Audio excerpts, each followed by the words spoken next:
Opa, boa noite.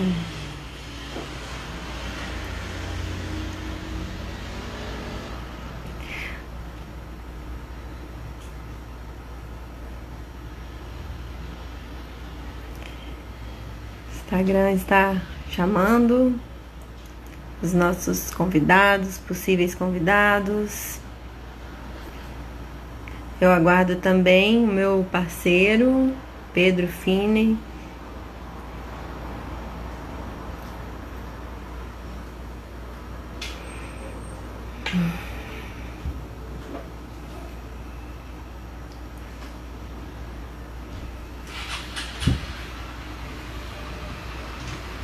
Opa, olha o Pedro aí. Olá, Regina, boa noite. Esperando então o Pedro chegar pra gente. Opa. Olá, Olá, meu querido. tudo bem? Boa noite. Tudo jóia? E Boa você? noite. Excelente. Transmissão tá boa? Como é que tá? Tá, De vez em quando fica tá meio jóia. ruim, né? Não, tá É, boa. mas acho Ótimo. que a outra live foi a minha que ficou ruim. Depois eu andei vendo, era eu. Ah, mas é difícil prever, né? Que, É, acho que ainda mais com essas pandemias, todo mundo usando a internet o tempo todo. a gente faz uns Aí, paranauê aí, mas às vezes funciona, às é, vezes... pois é, Pois é, vamos aguardar o pessoal chegar, né? Mas vamos isso. deixar então aqui, antes que a gente esqueça, o nome do mito, eu vou colocar aqui, vou fixar. Hoje a gente vai contar o mito de Shiva Shakti, né? Então, antes que eu esqueça, senão a Marina depois puxa as nossas orelhas. É, Que a gente não a tá gente se fazendo empolga com, a gente se empolga com conteúdo e esquece de fixar. exatamente. Deixa eu ver, agora já publiquei, agora ver se eu consigo fixar. Fixar, comentar. Pronto. Foi, né? Isso, está fixado aqui. Joia. Então vamos lá, pessoal. Oi, Raquel. Ah, coisa boa. Então, hoje estamos aqui para contar mais um mito, né? Aí, entre os mitos de toda a humanidade, dessa vez um mito hindu, né? Um mito oriental, o mito de Shiva Shakti. É um mito muito presente aí, quem está na filosofia do Tantra, né? Ou na terapia do Tantra, né? A gente vai poder conversar um pouquinho sobre isso também. Então, eu tô aqui hoje mais uma vez, né, no nosso mini curso. Essa é a quinta live, né? Acho que é a quinta, né? Com o tema. Acho que é. Então a gente teve a primeira Adão e Eva, segunda Lilith e Shaitan, Lilith. terceira Eros e Psique, Isso. quarto mito de Nossa Senhora. Então a gente está na quinta live dos mitos que balizam a sexualidade sagrada. Esse é o mito de Shiva Shakti, né? Então, mais uma vez com meu parceiro, amigo, querido Pedro Fini, que é filósofo, né, estudioso das escolas de mistérios, hipnoterapeuta também, né? E eu sou psicóloga, também estudiosa da sexualidade sagrada, né? Terapeuta corporal, terapeuta tântrica, facilitadora de biodança também, né? E sexóloga. Então a gente vem aí, né, Pedro, nessa empreitada de levar consciência para esse tema tão nobre, tão caro que foi corrompido aí ao longo dos anos, né? Ao longo do, especialmente com o surgimento do patriarcado. Então, vamos lá. O mito de Shiva Shakti, hoje eu recebi a responsa, né? A honra de contar esse mito. Geralmente o Pedro conta o mito, né? E eu venho com as minhas interpretações à luz da psicologia, né? E a gente hoje vai fazer diferente, né? Então, vamos lá. É, A, a, a tradição hindu ela é muito rica em contos, né, sagrados. E eles se popularizaram, né? Chegaram aqui também no Ocidente, né? Então, no hinduísmo, a gente entende que Shiva e Shakti são manifestações da deusa e de Deus. Então, são aspectos da deusa e de Deus, né? Shakti representando o aspecto feminino de Deus, o arquétipo, né? Feminino de Deus, a face feminina de Deus, e Shiva representando o aspecto masculino de Deus, né? O arquê masculino, né? A face masculina de Deus. E esses dois princípios da consciência, que são princípios primordiais para que haja vida, né, eles precisam se harmonizar ou se casar. Eles precisam se integrar, né? Então, toda vez que Shiva e Shakti encarnam nesse planeta, eles se encontram e se apaixonam. Vai ser sempre assim, né? Existe uma força de atração enorme que nós vivenciamos nas nossas histórias pessoais, esse mito o tempo todo, né? De nos buscar. Masculino e feminino, a gente se busca, né?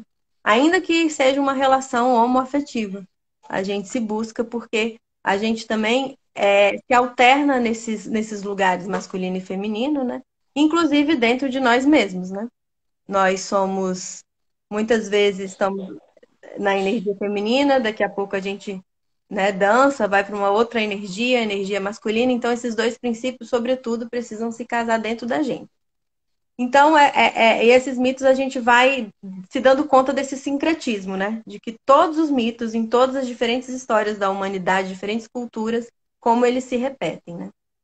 Então, esse mito começa com a história dos pais de Shakti, né? De Adi Shakti, a grande deusa, a grande mãe, que é Nema e Himalaya,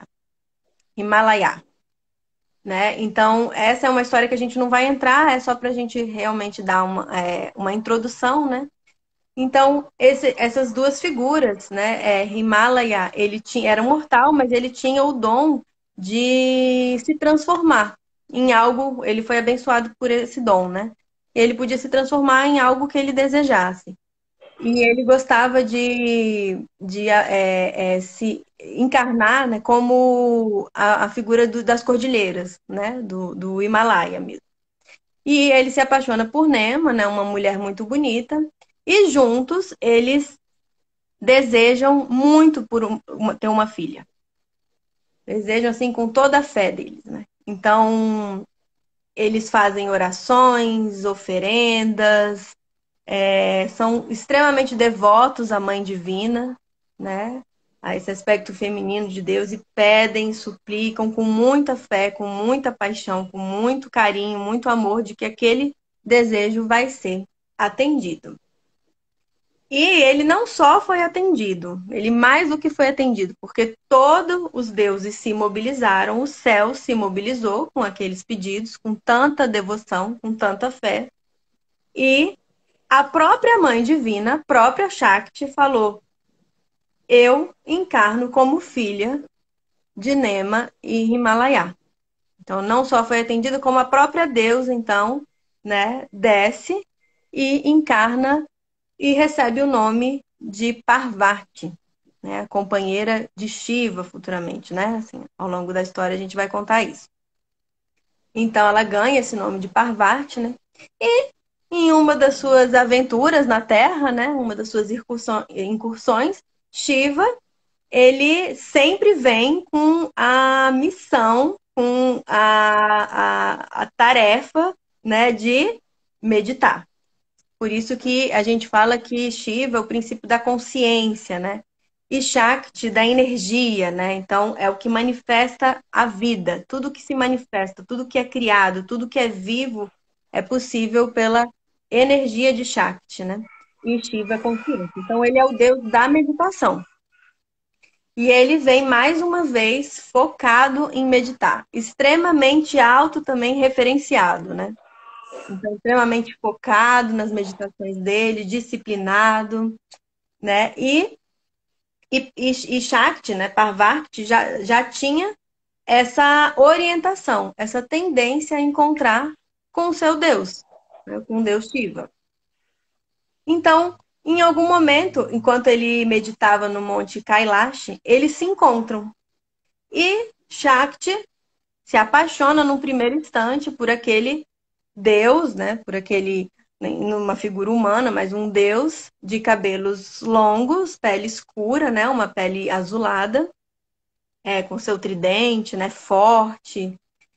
E ele nota, mas não dá muita bola, não. Sim, é uma moça bonita, Parvati, né? Mas não dá muita bola. Ele segue.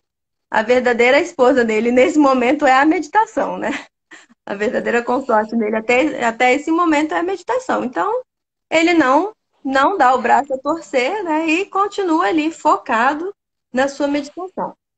Então, Shakti, né? Que é Parvati, então essas duas, né? Shakti é o princípio feminino, Parvati é o nome dela, né? Então, mas a gente está falando aqui do mesmo princípio, do mesmo personagem no mito, né? Ela começa a servir, ela se torna uma serviçal de Shiva, né?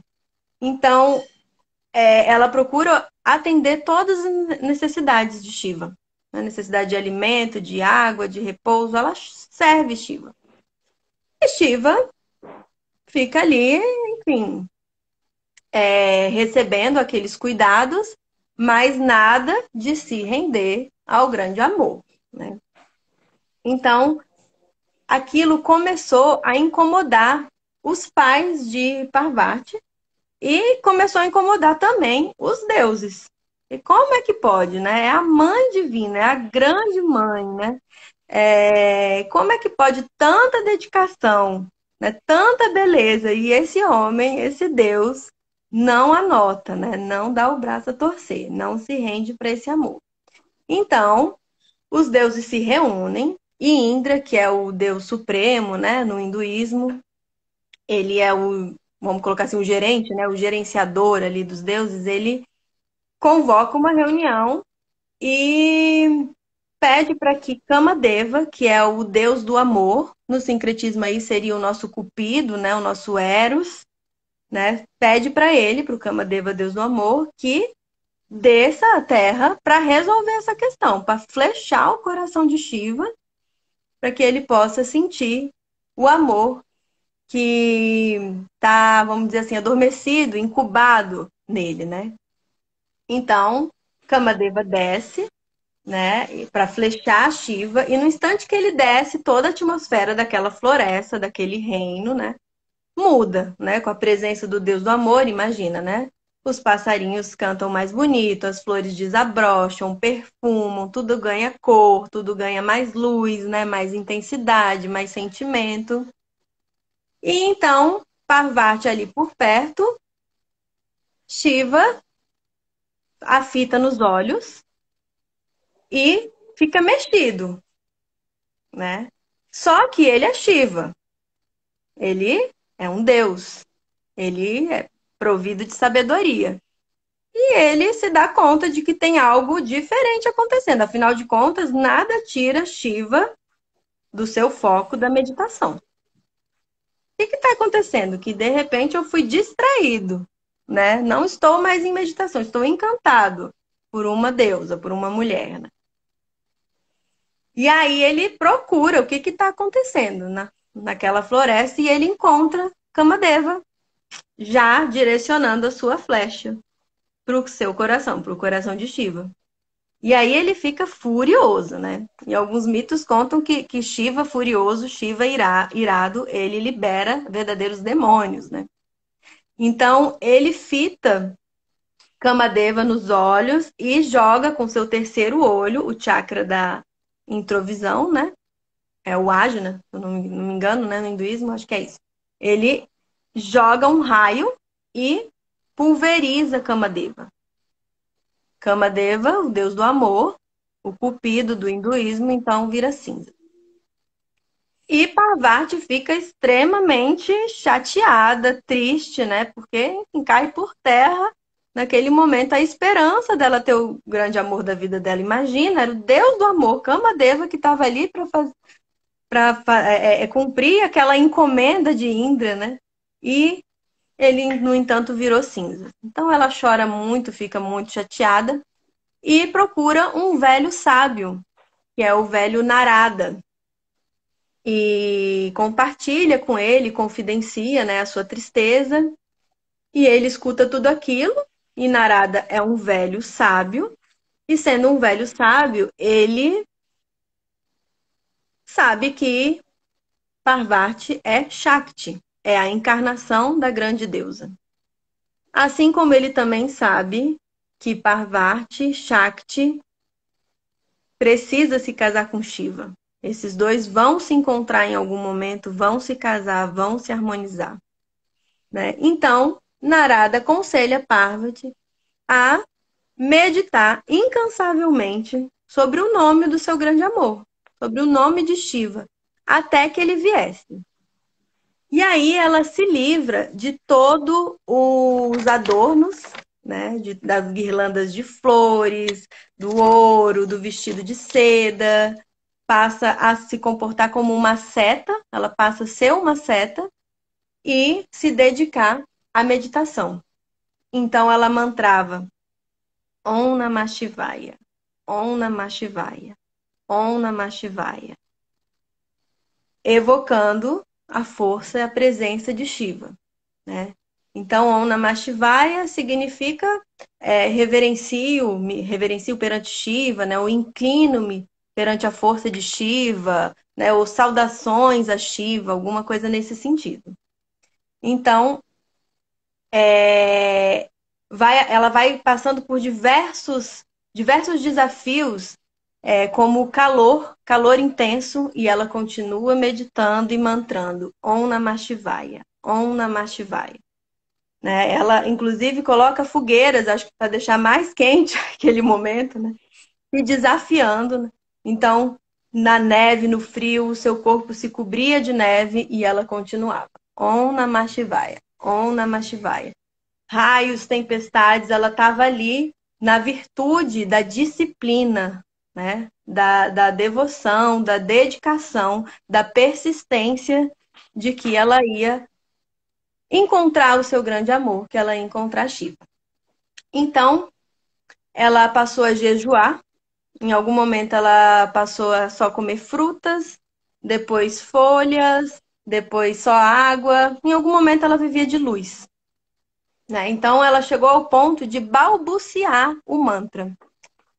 E aconteceu uma coisa muito interessante, porque todo o seu corpo foi se regenerando, todo o seu organismo foi passando por uma verdadeira alquimia, por uma verdadeira transformação, né? As suas células se regeneraram, né? O seu ser todo se regenerou, até que ela se tornou brilhante como o sol. E todo o calor, toda a luz que ela emanava queimou toda aquela vegetação. E o calor chegava a ser percebido, inclusive, no céu. Né? Então, mais uma vez, né, os deuses do céu, ele fica bastante comovido com aquilo tudo, porque Shiva ainda não tinha ido ao encontro de Shakti, né, da sua amada. E então eles mais uma vez se reúnem e, olha, a gente precisa fazer alguma coisa, porque esses dois princípios, feminino e masculino, né, precisam se casar, Shiva e Shakti precisam se casar, e isso está gerando problemas no céu e na terra. Então, Brahma, que é o deus no hinduísmo da criação, né? E Vishnu, que é o deus da conservação, são enviados à Terra para conversar com Shiva, para convencer Shiva a dar uma chance para Shakti, porque aquilo estava sendo extremamente problemático. E acho que para quem não se lembra, vale a pena a gente mencionar, né, Pedro, que Shiva, Brahma e Vishnu formam a trindade hindu, né? O deus, então, da criação, da transformação. Alguns dizem que Shiva é deus da destruição, não é exatamente isso, eu acho uma tradução equivocada, né? Eu prefiro o deus da transformação e Vishnu como deus da conservação. Então, acho que eu falei certo? Shiva da transformação, Vishnu Falou. da conservação. Brahma, criação. Isso. Isso. Exatamente. Então, chegam, né, os dois companheiros de Shiva, Vishnu e Brahma, e Shiva está ali meditando, como sempre. Então, eles esperam, humildemente, eles esperam Shiva terminar a sua meditação, porque ele ficava furioso se fosse incomodado na sua meditação. E quando Shiva termina a meditação, eles começam né, uma negociação com Shiva. Olha, Shiva, é importante que você encontre um ser, né? É importante que você olhe, que você note, que você dê um lugar no seu coração para Shakti, a grande deusa. E aí Shiva resiste, né? Obviamente, fala assim: não, mas vocês não entenderam nada. Eu não sou de Deus, eu sou da meditação, eu vivo muito bem sozinho, né? Eu não vou ter ninguém comigo, né? Resiste, resiste. Então, eles continuam, né, dizendo que aquilo estava gerando problemas, que aquilo era uma coisa muito séria, né, para o céu e para a terra. Então, ele resolve fazer o último teste. Fala, não, tudo bem, já que ele é o Deus da transformação, ele também tem o dom de se transformar, ele resolve se transformar num velho decrépito e procurar Parvati, Shakti, nessa condição de ser um velho decrépito. E aí ele se aproxima de Parvati e nota, ela continua mantrando, né? Om Namah Shivaya, continua ali na sua persistência, na sua disciplina, na fé do amor que ela tinha por Shiva. E aí o velho então pergunta: para que tudo isso? E ela responde assim: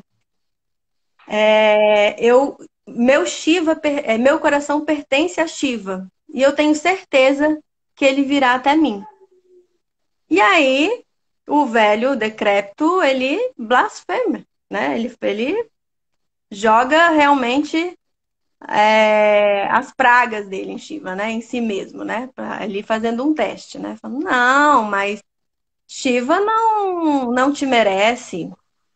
Shiva não é isso tudo, não. Shiva não é um homem virtuoso. Shiva não tem qualidades. Acho que você está se confundindo. E ela fica muito, muito raivosa com isso e dá as costas para esse velho e segue o seu caminho.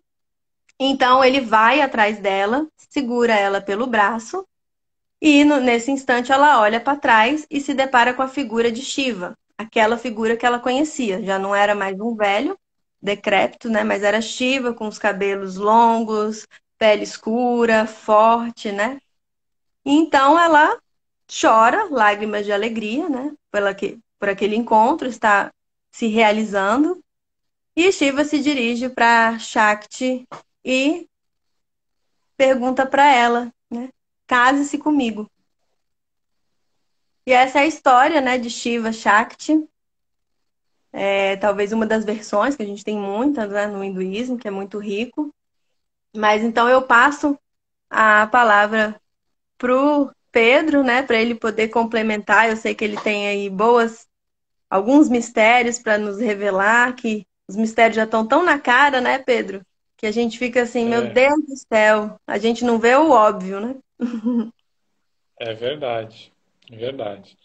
Bem, eu acho que essa história aí é fenomenal, né? Assim, ela conta de forma muito até clara, né, a questão dos mistérios masculinos, dos mistérios femininos. E eu acho que é muito pertinente essa história agora, nesse momento aí, porque a última live a gente falou de Maria, né, que era o despertar da alma, né? E o que acontece com o despertar da alma? É isso, é a história de Parvati, né? Ou seja, a própria deusa encarna, né, em você, né? Isso homem e mulher, né? Quando você prepara o seu aspecto feminino dentro de você, a sua alma, então existe a própria encarnação da deusa em você. Esse que é a preparação da nossa alma, né? Para mais na frente poder receber os mistérios masculinos, que são os mistérios da consciência, que é exatamente isso, né? Então, primeiro se faz Parvati, né? Do trabalho de Parvati, ela vai se aproximando dos mistérios da consciência, que são os mistérios masculinos, né? Aquilo que a gente tem falado bastante, né? Primeiro se trabalha os mistérios femininos, para depois os masculinos, né? Ora, e o que acontece com o despertar da alma, né? A alma, eu vou fazer aqui uma analogia, né? O nosso corpo, ele tem algumas capacidades que a gente, né, dá assim, são subentendidos do nosso corpo, né? Então, por exemplo, a capacidade de andar, né?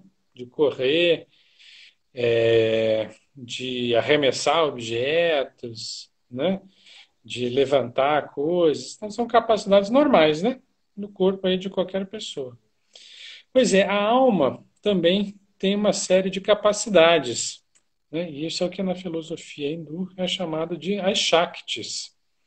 São os poderes da alma, os poderes que surgem da alma quando ela desperta. Então, cada pessoa tem poderes diferentes. Não é igual. Do mesmo jeito que tem gente que tem mais facilidade, né, para, sei lá, para correr, tem outras pessoas que têm mais facilidade para, sei lá, fazer outras coisas, pintar, né? A alma também é assim. Então, eu vou citar aqui algumas das Shaktis da filosofia hindu, que são os poderes da alma, ou seja, quando você prepara a sua alma, a deusa, digamos assim, encarna em você e ela traz uma série de virtudes dela, né? Então vamos lá. A mais conhecida das Shaktis, eu diria, é a Kundalini Shakti, né? Que todo mundo fala, o despertar da Kundalini, despertar da Kundalini. Bem, o despertar da Kundalini está relacionado ao despertar da alma, né? Que é o Uhum. poder do fogo, o fogo interno inerente que existe na alma.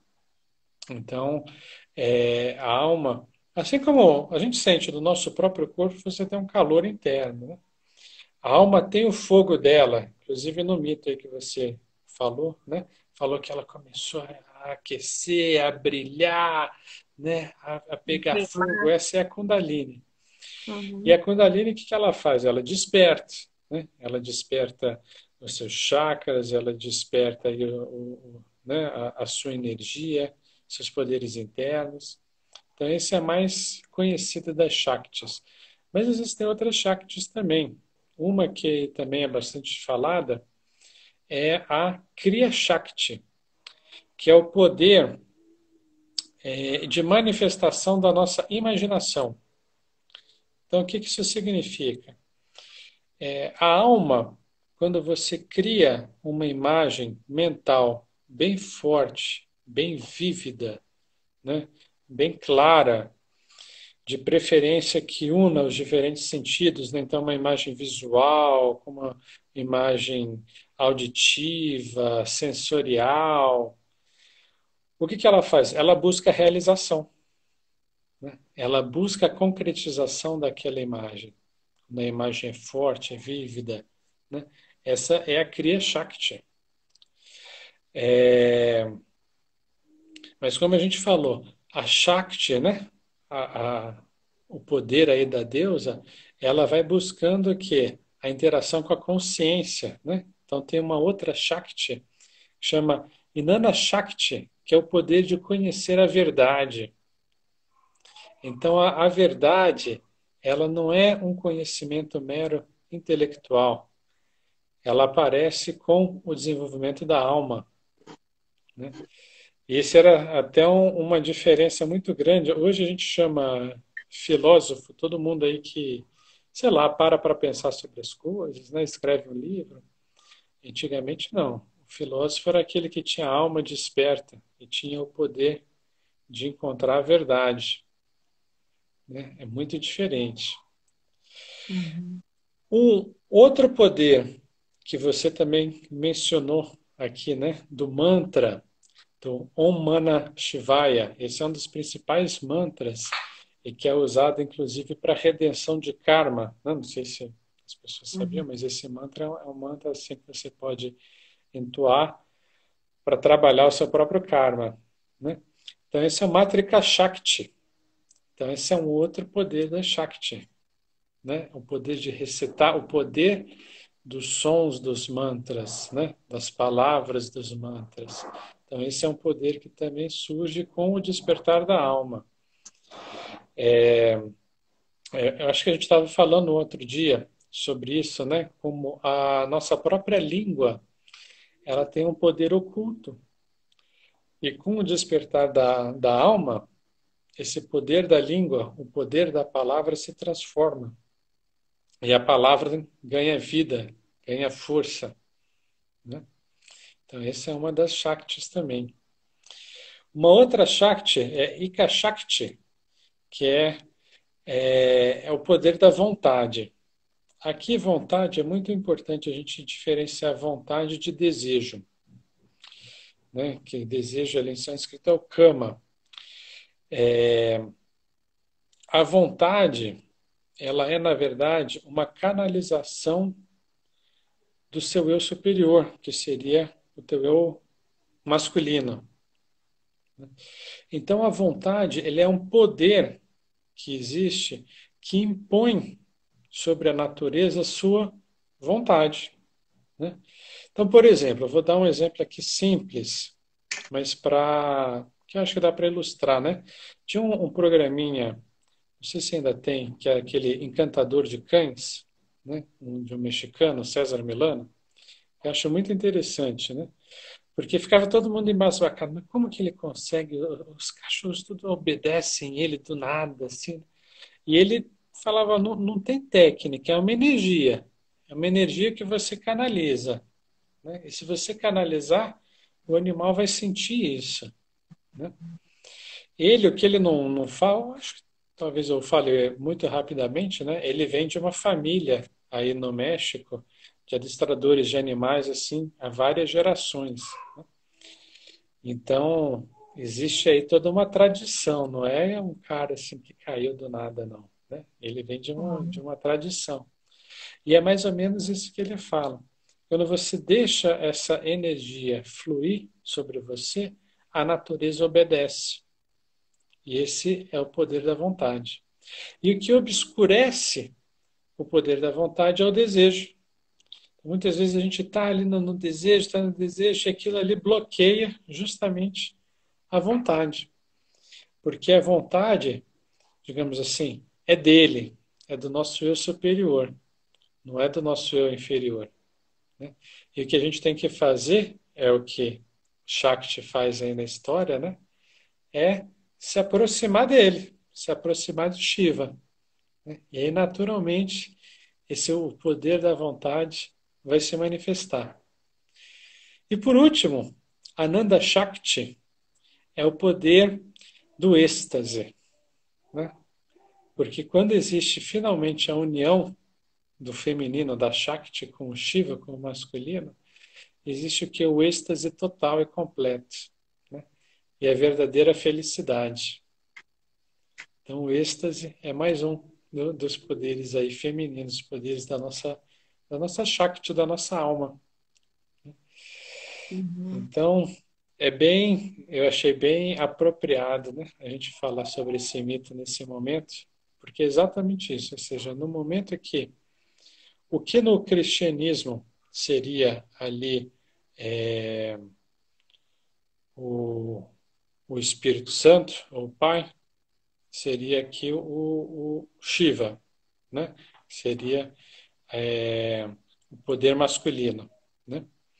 Quando Maria está preparada, ela pode receber, né, o poder masculino via ali Espírito Santo para dar nascimento, né, ao Cristo, que seria o quê? O Shiva na Terra encarnada, Uhum. né? E é por isso que é um problema para o céu e a terra se o Shiva não encarna. A alma está lá preparada, está pronta, Uhum. né? E aí o que ela precisa é o quê? É receber, é canalizar, é chamar, Uhum. né? E esses são os mistérios masculinos e os mistérios femininos, né? Toda essa preparação que Parvati faz é a preparação que todos nós, todos os seres humanos, independente de ser homem, mulher, nós temos que fazer para poder nos aproximar do verdadeiro espírito, ou do princípio da consciência, né? Porque a consciência ela só faz isso. Por isso ela é análoga ao sol, né? O sol, o que que o sol faz? Fica parado ali emitindo sua luz, né? Sol. O que o Shiva faz na história? Fica ali meditando, né? Só. Ele só medita e irradia ali a sua força, né? E quem faz, quem prepara, quem se transforma é o que? É o princípio feminino. O princípio feminino é o princípio da transformação, da nutrição, né? Da Então a criação. gente vê a vida da criação. Então a gente vê aqui na Terra, né? Que a Terra, a vida na Terra está sempre se movimentando, né? Está sempre se transformando, se preparando. E o Sol fica ali parado, né? Só irradia, só irradia. Jogando Né? consciência, né? Luz. Jogando consciência, que é o Uhum. que no cristianismo eles chamam de verbo. Ele Uhum. joga o verbo, né? Que é um comando, por exemplo, amai. Está jogando isso daí. E a gente vai se preparando para poder realizar o verbo, né? A gente vai se transformando, a gente vai fazendo, a gente vai sendo cada vez assim mais, né, trabalhado, purificado, né? Para o quê? Para poder realizar o verbo. E aí, na realização do verbo, você tem o casamento sagrado, o casamento divino, Uhum. né? E, e é interessante, né? Como ela manda ali o Eros, né? O Cupido, né? Atrair, né? Shiva. Por quê? Porque a principal fonte, e aí o que isso tem tudo a ver, né, com a sexualidade sagrada? A principal fonte de preparação, de transformação, para tornar a nossa alma plástica, para ela poder receber a consciência, é a força sexual. Né? Quando Uhum. ela está iluminada com essa força, quando ela está, né, aquecida com esse poder, então ela pode ser moldada para poder se transformar nesse veículo, nesse canal, para a nossa consciência superior. Excelente, Pedro. É Né? muito importante a gente entender o que que é a energia sexual, né? Que é a energia vital, energia primordial que move a vida, né? O Rolando Toro, né, criador do sistema Biodança, ele diz que as nossas motivações mais secretas, mais ocultas, né, as nossas motivações existenciais vêm dessa fonte da energia sexual, energia vital primordial. E o que que acontece? A gente precisa compreender que essa energia, ela não se direciona apenas para sexo. A gente precisa ampliar essa compreensão, né? Muitas vezes, aliás, a maior parte das vezes, a gente canaliza essa energia, a gente direciona essa energia para outros fins, para estudo, pesquisa, arte, filosofia, mas é essa energia que está nos movendo, né? Isso é muito importante de ser dito para a gente não ter uma compreensão rasa sobre a sexualidade que faz emergir diversos preconceitos moralistas sobre ela. Né? Então, se eu estou aqui com o Pedro hoje fazendo essa live, a gente vem estudando as mitologias para balizar a sexualidade sagrada. Tanto o Pedro quanto eu, nós temos tesão de estar aqui estudando e de estar transmitindo, né? Ou deveríamos, né, Pedro? Assim, né?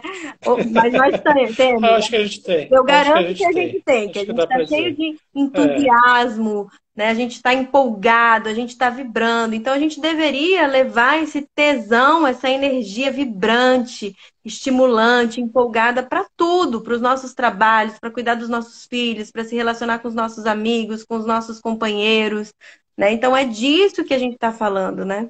Para a gente ampliar o que, que é o entendimento, e não só o entendimento, como a vivência da sexualidade sagrada, né?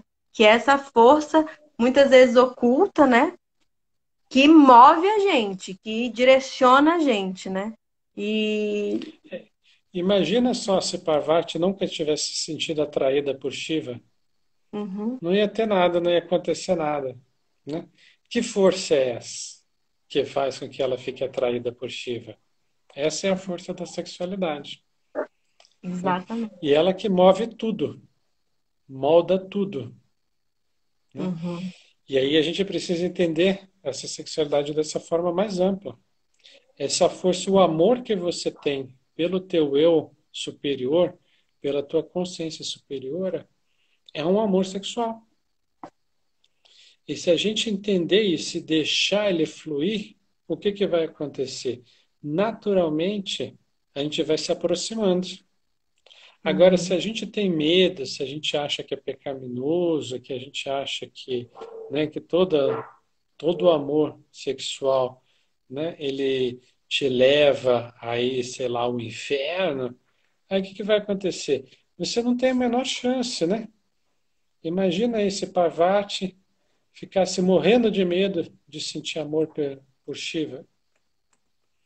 Não ia ter a Uhum. menor chance, né? Ou Uhum. seja, já é difícil sentindo muito, muito, muito amor, né?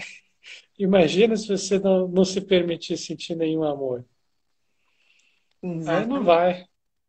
E o amor erótico mesmo, né? O amor É que erótico. tem. que- Isso é Uhum. importante ser dito, né? Alguém numa outra live perguntou: ah, a gente pode separar amor de sexo? Eu entendo que não. Eu entendo que duas pessoas podem até fazer sexo sem se amar, ok. Mas algo elas amam. Aquele sexo, ele está sendo direcionado para algo. Algo na vida delas, eles amam. E aquela energia sexual busca isso.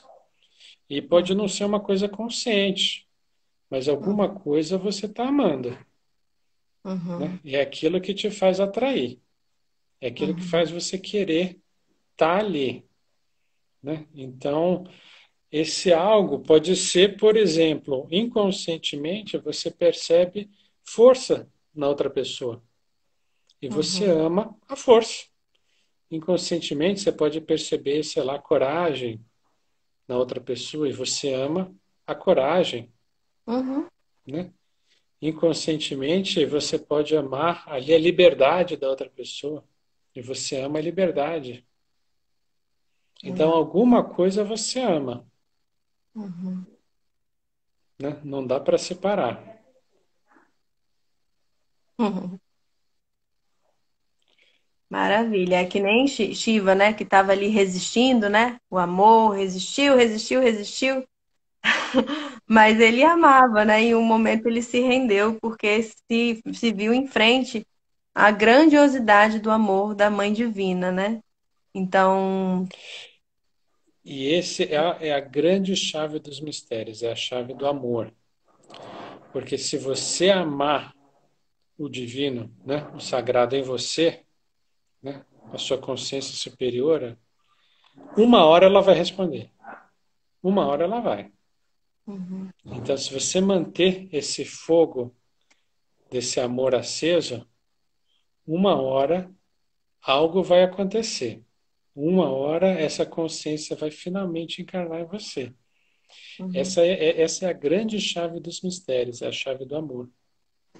Porque o amor pode demorar, mas ele necessariamente realiza.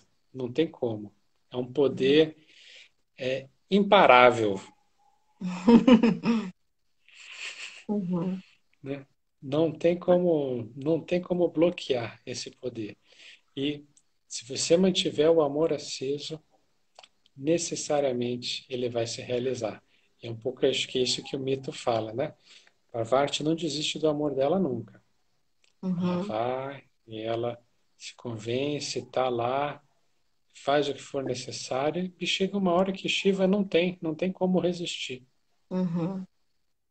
Exato, exato. E aí também acho que tem um outro mistério, né? Um outro ensinamento que eu queria, assim, antes da gente encerrar a live, é trazer, que é essa fixação na meditação, né, em detrimento dos relacionamentos, né? Porque muitas vezes o grande desafio é a gente se relacionar, né? A gente se render pro amor, né? Que o amor é compassivo, é generoso, é bondoso, né?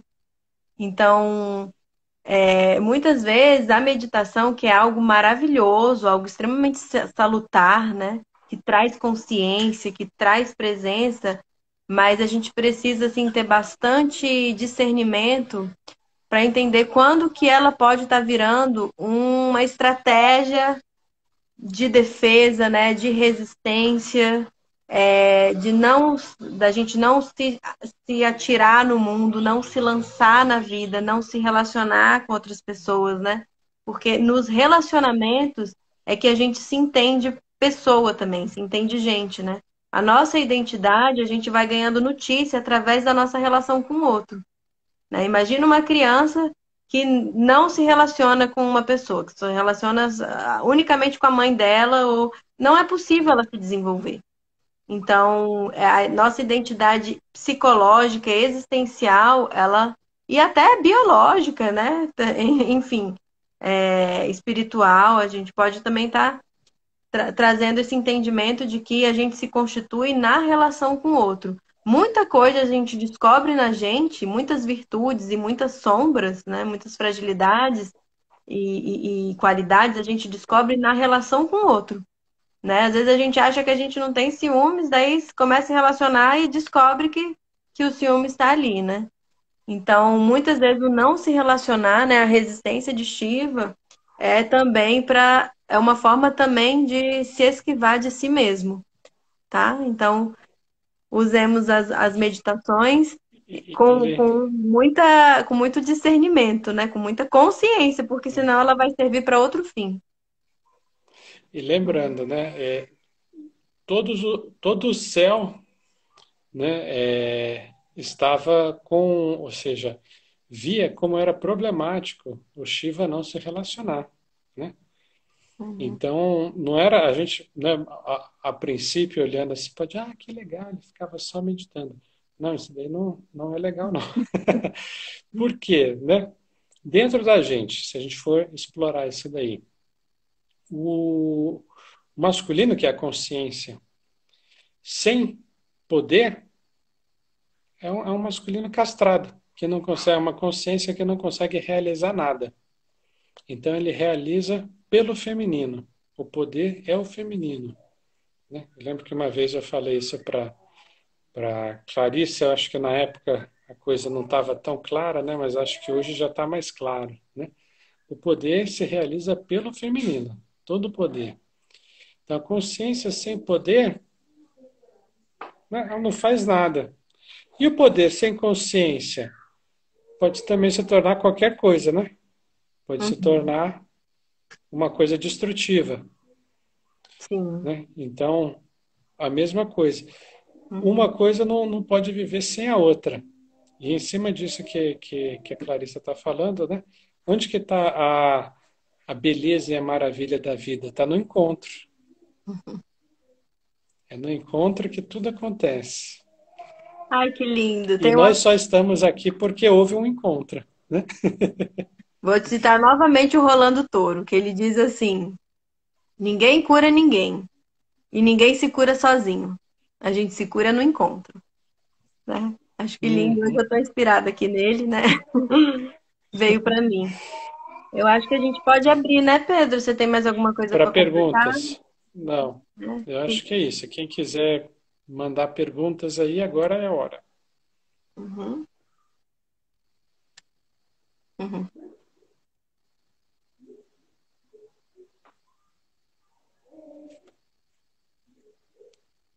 Vamos ver. Alguém?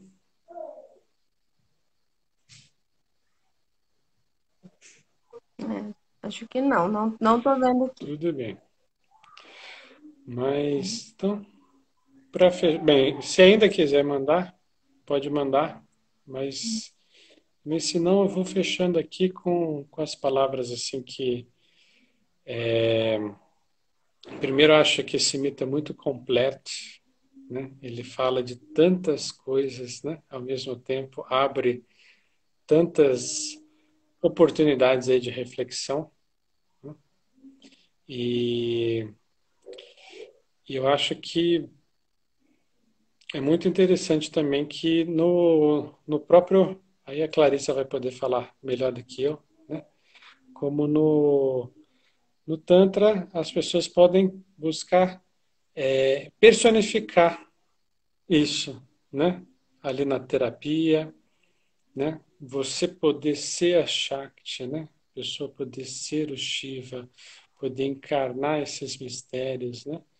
E ali no Uhum. encontro, você poder realizar esse milagre que é o encontro dos dois, né? Então, eu acho muito belo isso, né? A Clarice, se gente quiser.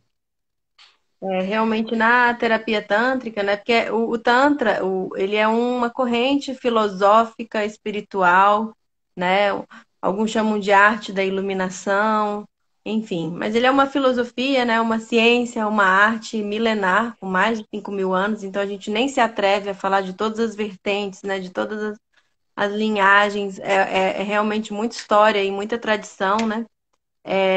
Que é bastante confundido, então a gente fala em tantra, as pessoas já pensam em sexo tântrico, né? E assim, é muito, muito limitante isso, né? Então, tantra é realmente uma tradição milenária aí, né? Que fala dessa beatitude, desse estado de bem-aventurança de viver, né? Esse estado de graça. Então a gente pode fazer qualquer coisa, essa live pode ser tântrica, né? Enfim, a gente pode fazer um alimento tântrico, uma dança tântrica, né? Então, o sexo tântrico também uma das possibilidades, né?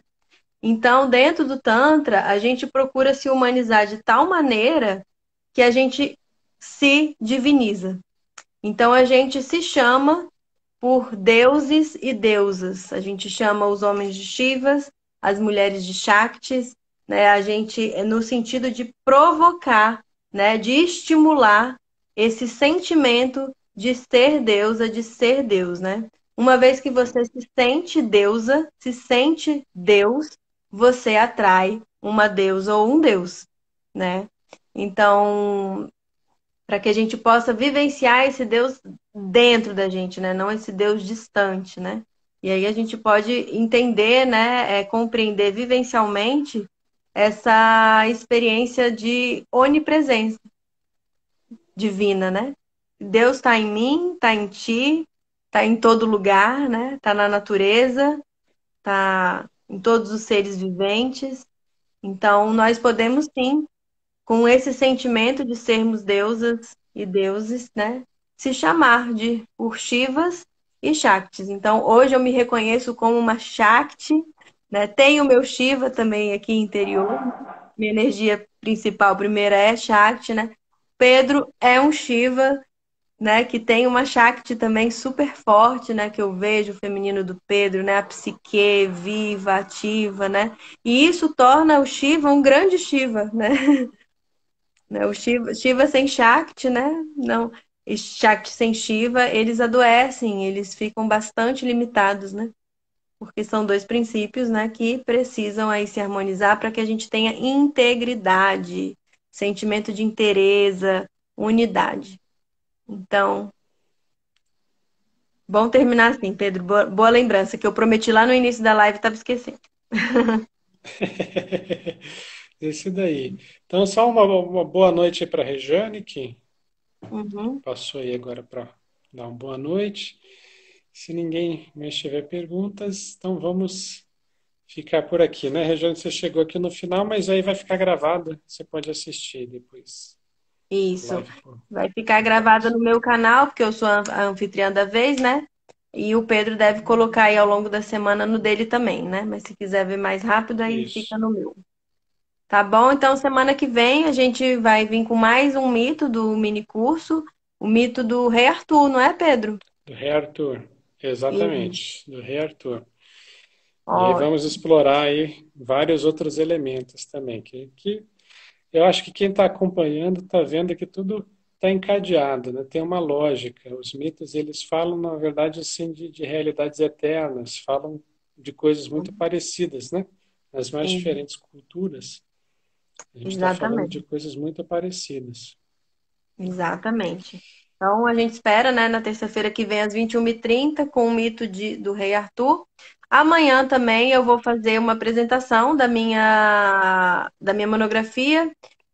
O Resgate da Sexualidade Sagrada, que foi um trabalho que eu fiz uma revisão teórica e também fui a campo. Fiz três trabalhos de imersão, né? Com esse tema, com um grupo belíssimo. E aí eu vou poder dar notícias, porque no momento que eu defendi essa monografia para defender meu título enquanto facilitadora de biodança, algumas pessoas se manifestaram porque não queriam ter suas identidades reveladas, né? Então, por conta do direito de imagem, a gente não está divulgando o vídeo, né, da defesa. Então, amanhã eu vou fazer sozinha, né, às 20h20, a minha apresentação. Não é mais uma defesa, né, mas é uma apresentação do que eu estudei, do que eu vivenciei, do que eu compreendi, né, amanhã às 20h20. Tá bom? Isso aí. Excelente. Não percam, pessoal. Gente, um prazer enorme estar aqui. Prazer, Pedro, mais uma vez. Muito obrigada pela companhia, pessoal. E um beijo enorme no coração. Eu que agradeço aqui poder a oportunidade de estar aqui. Um beijo. Beijo.